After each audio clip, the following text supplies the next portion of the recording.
Okay, just some quick thoughts. I've been thinking about offense, and offense is an interesting phenomena. We usually think about it relative to a situation where somebody's been hurt or betrayed by somebody else. But there's a more sneaky type of offense that all of us are likely to be captured by. Let's say that my ministry is to the poor, and I've given my heart, I've given my blood, I've given my money, my prayers, my time, my effort, everything about me, my whole self is given to the poor. But there's others around me, maybe in the church I go to, or maybe among the people that I run with. They don't seem to care about the poor. And I believe that everybody should care for the poor like I do. If they love Jesus like I do, they'll care for the poor. And so suddenly I develop a judgmental attitude, a critical spirit towards them. I never stop to think that God hasn't called them like he has me, but now they offend me because they don't care about the poor. I've also seen this kind of attitude emerge in prophetic or intercessory people. They become offended because, let's say, the rest of the world doesn't see what they see, doesn't feel what they feel, doesn't hear what they hear, or don't lie on their face before God like they do. They don't carry the same burden. They don't travail. They don't stay awake all night. They're not called to the realm of burden bearing.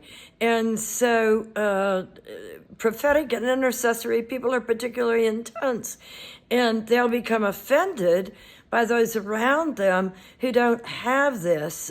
Jesus talked about the poor. Jesus talked about those in prison, and he said we're to care about them.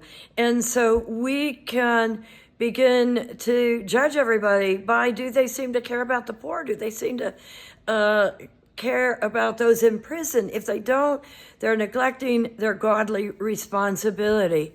Why am I saying all this? Well, you can look at church leaders too, that let's say you have a certain kind of church, you have a certain kind of belief about what that church should be, what it should look like. And so then you judge everybody else. You're critical of what their church is, how they do church, what their church looks like, what they focus on, because you feel so strongly about what the church should be and do.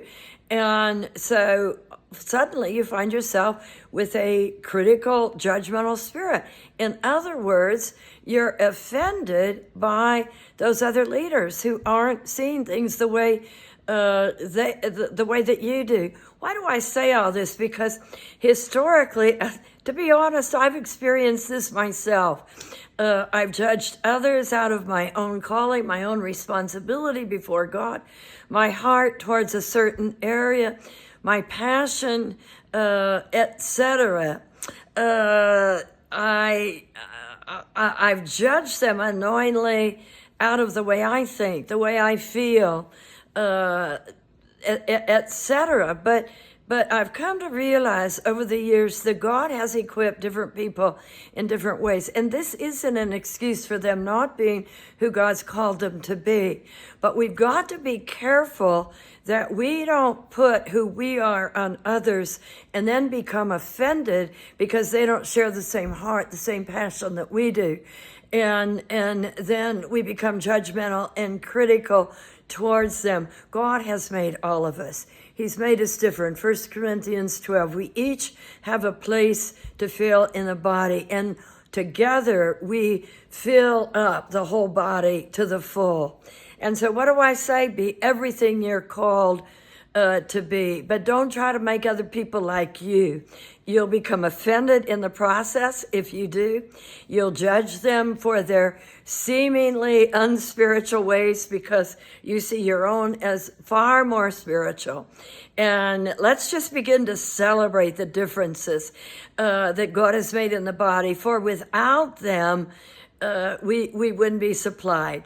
That makes me feel like shouting, and I feel like celebrating a whole bunch of people out there. Have a great night.